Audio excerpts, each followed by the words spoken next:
영상을 시청하시기 전에 꼭 부탁드려요. 구독 한 번만 눌러주셔요. 말을 지킨 사람들. 조선어학회. 글자 하나로 싸운 혁명. 프롤로그. 서울역 창고. 1945년 9월 8일.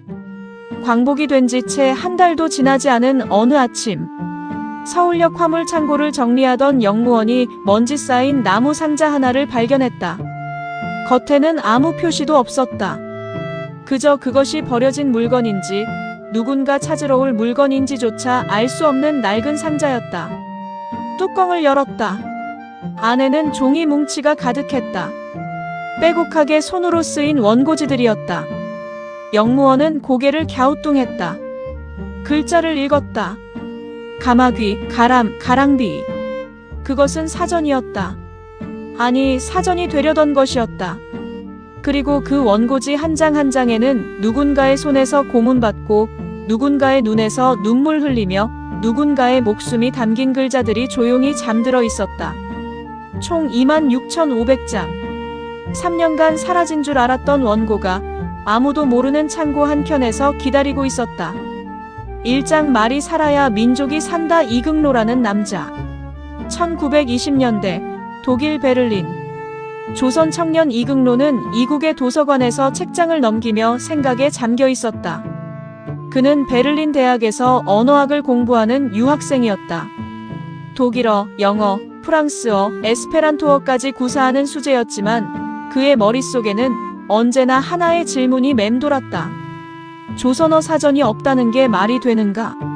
세계 어느 문명국이든 자국의 언어를 정리한 사전이 있었다. 영어에는 옥스퍼드 영어 사전이 있었고 독일어에는 그림 형제의 독어 사전이 있었다.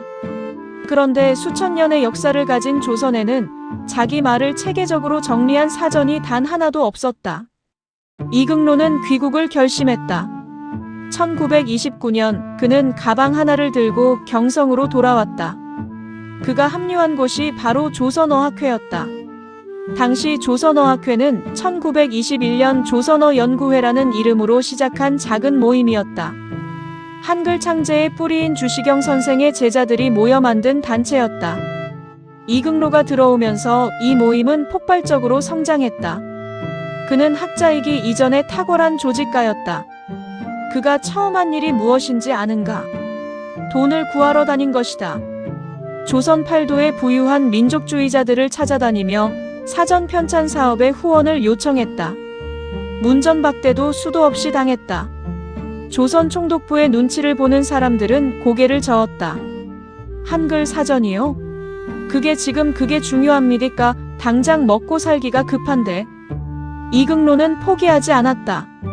그렇게 1929년 조선어사전 편찬 사업이 시작됐다. 2장 125번의 회의, 433시간의 싸움. 맞춤법 전쟁. 그런데 사전을 만들려다 보니 문제가 생겼다. 도대체 어떻게 써야 맞는 것인가? 달긴가 달인가? 갑신가 갑인가? 빛인가 빛인가? 우스운 것 같지만 이건 진짜로 심각한 문제였다. 당시 조선어에는 통일된 맞춤법이 없었다. 신문사마다 다르고 학자마다 다르고 지역마다 달랐다. 어떤 사람은 소리나는 대로 적어야 한다 했고 어떤 사람은 어법에 맞게 적어야 한다 했다. 심지어 학자들끼리 서로 당신이 틀렸소 라고 으르렁댔다. 이걸 해결하지 못하면 사전을 만들 수 없었다. 조선어학회는 1930년부터 맞춤법 통일안을 만들기 위한 회의를 시작했다. 몇 번 하면 되겠지 싶었는데 이 회의가 3년을 끌었다. 총 125회, 433시간. 어떤 날은 띄어쓰기 하나를 놓고 10명이 반나절을 싸웠다. 결국 1933년 10월 한글날에 한글 맞춤법 통일안이 발표됐다. 여러분이 지금 읽고 있는 이 글의 맞춤법. 그것의 뿌리가 바로 이 433시간의 싸움에서 나왔다. 하지만 일제는 이것을 가만히 보고 있지 않았다. 조선 총독부 경무국 고등계 형사들은 이 회의 결과를 보고서로 올렸다. 조선어학회놈들이 또 뭔가 꾸미고 있습니다. 1935년 총독부는 전국 단위 한글 강습회를 전면 금지했다. 조선어학회가 방방곡곡 마을을 찾아다니며 한글을 가르치는 것이 눈에 거슬렸기 때문이었다. 그러나 학자들은 멈추지 않았다. 오히려 더 속도를 냈다. 1936년 표준어 사정, 1941년 외래어 표기법 통일, 그리고 사전 편찬은 계속됐다. 삼장 기차 안의 소녀, 그리고 폭풍 1942년 9월, 1942년 함경남도 홍원. 영생여자고등보통학교의 교사 정태진은 학교에서 가르치는 틈틈이 사전 편찬 원고를 써내려가던 인물이었다. 그날도 그는 평범한 하루를 보내고 있었다. 그런데 9월 초 기이한 소식이 들려왔다. 학교 학생 하나가 기차 안에서 조선어를 사용했다는 이유로 경찰에 불려갔다는 것이었다. 경찰은 그 학생을 조사하면서 너 어디서 그렇게 조선어를 잘 쓰게 됐느냐고 추궁했다. 학생은 떨면서 대답했다. 선생님한테 배웠어요. 그 선생님이 바로 정태진이었다. 9월 5일 정태진은 홍원경찰서에 출두 명령을 받았다. 그는 그 문을 열고 들어가며 알았을까? 자신이 3번의 다리를 건너고 있다는 것을. 첫 번째는 교실의 문, 두 번째는 경찰서의 문, 세 번째는 역사의 문. 홍원경찰서 고등계 형사 야스다는 능숙했다. 그는 정태진을 20여일간 붙잡아 놓고 고문했다. 허위 자백서를 쓰게 했다. 조선어학회는 민족주의 단체로서 독립운동을 목적으로 사전을 편찬한다. 거짓이었다. 고문에 견디다 못해 서명한 자백서였다. 그러나 일제는 그것으로 충분했다.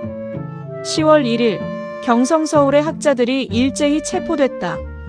이극로, 최현배, 이윤재, 이희승, 한징, 정인승. 이름만 대면 알만한 조선 최고의 국어학자들이 새벽에 집에서 끌려나왔다. 그들의 손에는 읽다 만 책이, 책상에는 쓰다 만 원고가 남겨졌다. 그것이 조선어학회 사건의 시작이었다. 사장 사전 원고가 증거가 되다 황당한 재판. 학자들은 홍원으로 압송됐다. 경찰은 원고를 뒤졌다. 그리고 말도 안 되는 증거를 들이밀었다. 사전 원고에 태극기라는 단어가 있었다. 증거 1번. 원고에 단군이 있었다. 증거 2번.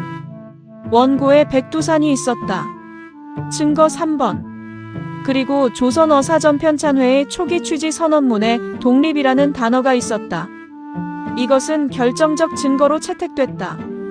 학자들은 어이가 없었다. 사전에 조선의 상징적 단어가 실리는 게 당연한 일 아닌가. 하지만 법정에서 일제 판사가 내린 예심 종결 결정문에는 이렇게 적혀 있었다. 고유 언어는 민족의식을 양성하는 것이므로 조선어학회의 사전 편찬은 조선민족 정신을 유지하는 민족운동의 형태다. 이 말은 아이러니하게도 사실이었다. 일제가 틀리지 않았다. 조선어학회가 하는 일은 분명히 민족을 지키는 일이었다. 다만 그것이 죄가 될 수는 없었다. 그러나 일제에게는 그것으로 충분했다. 5장 함흥형무소에서 7불당과 2개의 죽음. 함흥형무소의 감방 하나에 7명의 학자가 갇혔다. 훗날 이희승은 이 시절을 회고하며 7불당이라는 수필을 썼다. 7명을 7명의 부처에 비유한 이름이었다. 굶주림과 고문과 추위를 견디면서도 그는 유머를 잃지 않았다. 그 수필은 처참한 수감 생활을 담담하게, 때로는 웃음기 있게 그려낸 걸작이라 전해진다. 그러나 모두가 그 유머를 가질 수 있었던 것은 아니었다. 1943년 12월 이윤재가 사망했다. 굶주림과 고문, 그리고 혹독한 추위에 몸이 무너졌다. 그는 끝내 가족을 만나지 못하고 감방에서 눈을 감았다. 말은 민족의 생명이다라고 평생 입에 달고 살던 남자였다. 1944년 2월 한증이 뒤를 따랐다. 두 사람의 죽음은 감방 안학자들에게 충격이었다. 그러나 그들은 포기하지 않았다. 살아남은 자들은 이 두 사람의 죽음을 기억하며 버텼다. 그렇게 시간이 흘렀다. 1944년 12월부터 1945년 1월까지 9회의 공판이 열렸다. 이극로 징역 6년, 최현배 징역 4년, 이희승 징역 2년 6개월. 학자들은 항소했다. 1945년 8월 13일 항소가 기각됐다.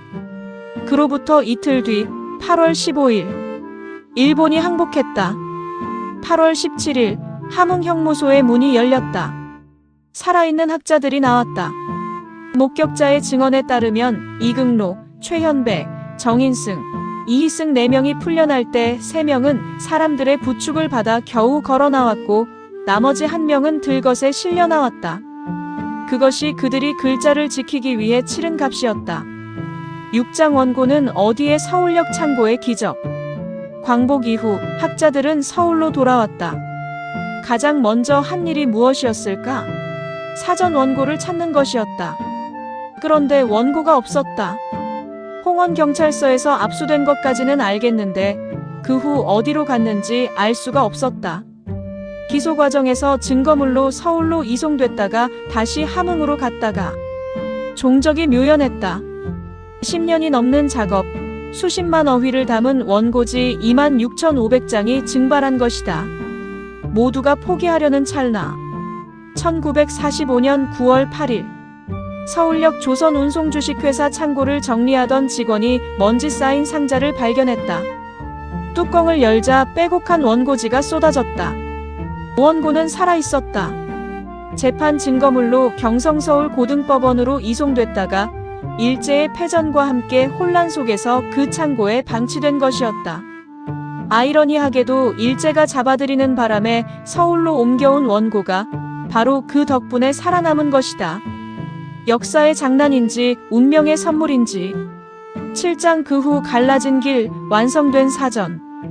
광복이 됐지만 이야기는 끝나지 않았다. 사전 편찬의 최고 책임자였던 이극로는 1948년 4월 남북협상에 참여한다는 명목으로 평양으로 갔다. 그리고 돌아오지 않았다. 북한에 남아 김두봉과 함께 북한의 언어 정책을 이끌었다. 조선어학회를 함께 만든 동료들과 헤어져 그는 38선 너머에서 생을 마쳤다. 서울에 남은 최현배와 동료들은 1949년 학회 이름을 한글학회로 바꿨다. 그리고 사전 편찬을 계속했다. 쉽지 않았다. 6.25 전쟁이 터지자 원고를 땅에 묻고 피난을 갔다. 록펠러 재단의 원조 물자는 화재로 사라졌다. 최현배는 원고를 자기 집에 숨겼다. 그렇게 버티기를 수십 년. 1957년 10월 9일 한글날 큰 사전 마지막 6권이 세상에 나왔다. 1929년 사전 편찬을 시작한 지 28년 만의 일이었다. 에필로그 오늘의 말. 지금 당신이 이 글을 읽고 있는 언어. 그 언어의 맞춤법이 통일된 것은 1933년이었다. 어떤 학자들이 125번을 모여 433시간을 쌓은 결과였다. 지금 당신이 쓰는 표준어라는 개념. 서울말이 기준이 되고 전국 73명의 위원이 수천 개의 단어를 한자 한자 검토한 결과였다. 지금 당신이 찾을 수 있는 국어사전. 2사람이 형무소에서 죽고 나머지 학자들이 들것에 실려 나온 끝에 나온 것이었다. 우리는 매일 말을 쓴다. 카톡을 보내고 댓글을 달고 검색창에 글자를 친다. 그 평범한 행위 하나하나가 한때 죄가 되던 일이었다. 기차 안에서 조선어를 쓴 것만으로도 경찰에 불려가던 시절이 있었다.